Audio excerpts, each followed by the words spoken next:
A star, or stars, and crescent featuring in some combination form the basis of symbols widely found across the ancient world, with examples attested from the Eastern Mediterranean, Persia, and Central Asia. The symbol emerged into popular use during the 19th century as a modernistic national symbol for the Ottoman Empire during the Westernizing Tanzimat reforms.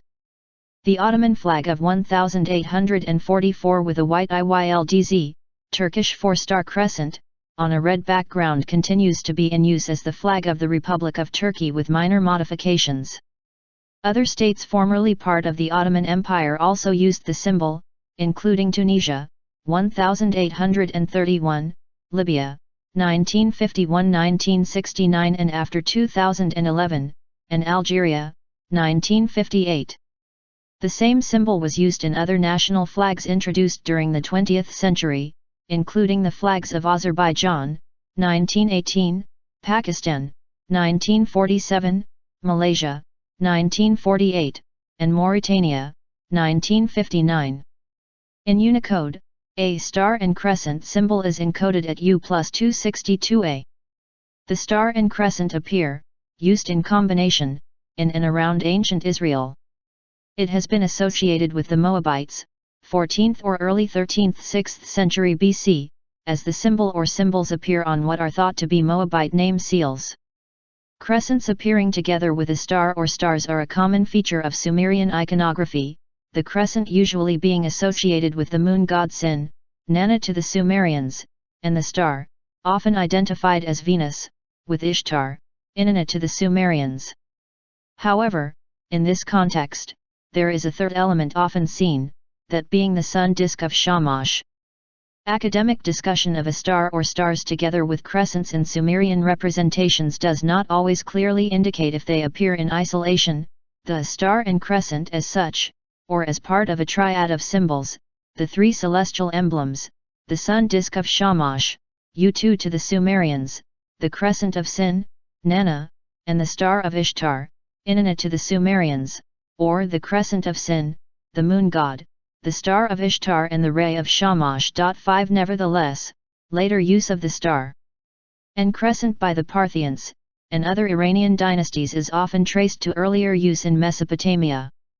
As one scholar observed, Tihi Parthian king Mithridates I conquered Mesopotamia around 147 BC, and Susa in about 140 BC. A later Parthian king, Orodes II, 58–38 BC, issued coins at Susa and elsewhere which display a star and crescent on the obverse.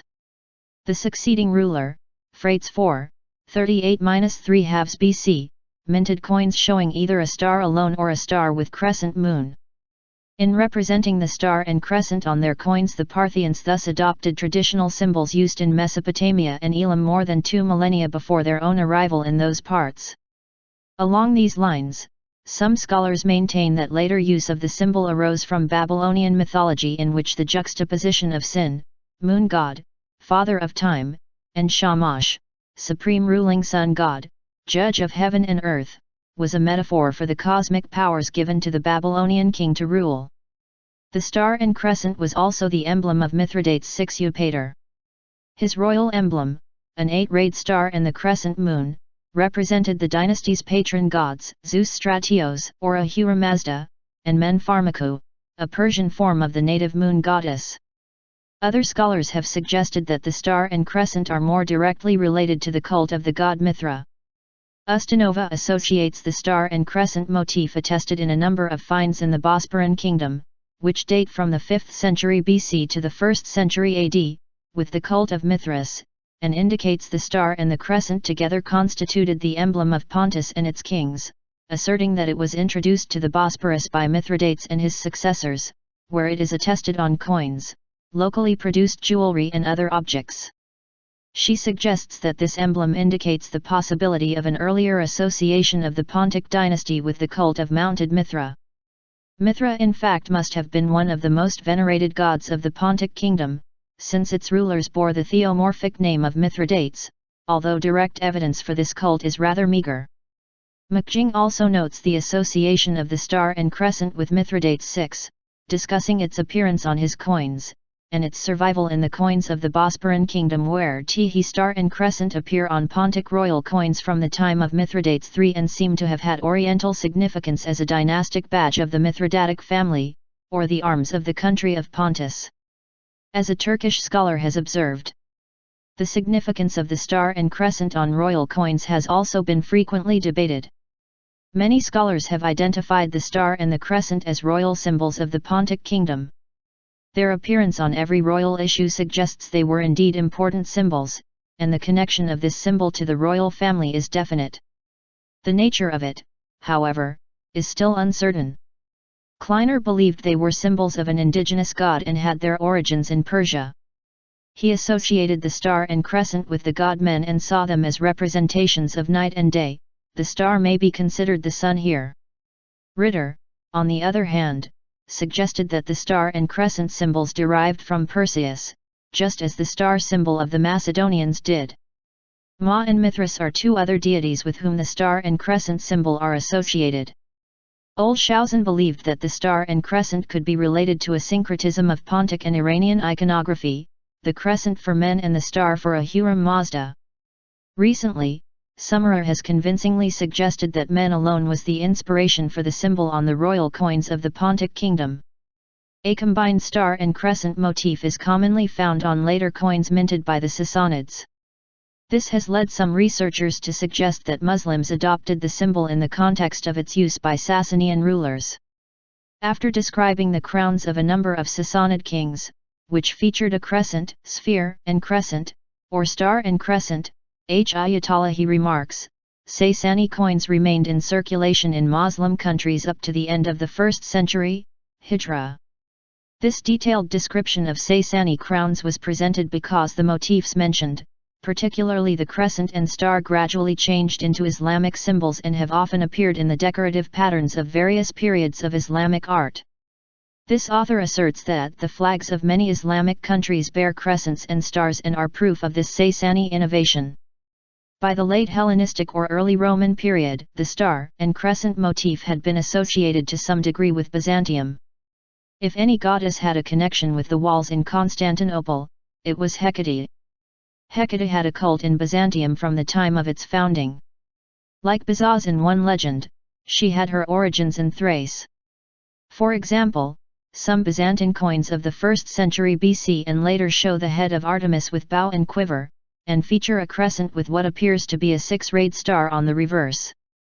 In 330 AD, Byzantium Emperor Constantine used this symbol while rededicating Constantinople to Virgin Mary.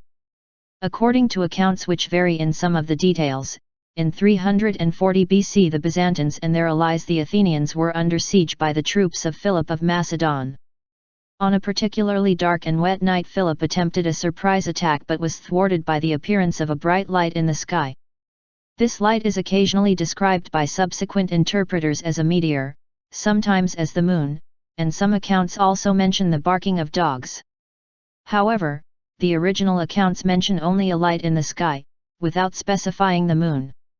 To commemorate the event the Byzantines erected a statue of Artemis, or Hecate, Lampidephoros, light-bearer or bringer. This story survived in the works Hesychus of Miletus, who in all probability lived in the time of Justinian I. His works survive only in fragments preserved in Photius and the 10th century lexicographer Suidas. The tale is also related by Stephanus of Byzantium, and Eustathius. Devotion to Hecate was especially favored by the Byzantines for her aid in having protected them from the incursions of Philip of Macedon. Her symbols were the crescent and star, and the walls of her city were her provenance. Later, under the Romans, cities in the empire often continued to issue their own coinage.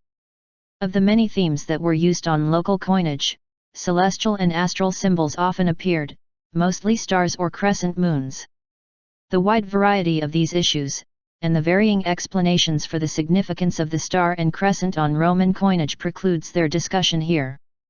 It is, however, apparent that by the time of the Romans, coins featuring a star or crescent in some combination were not at all rare.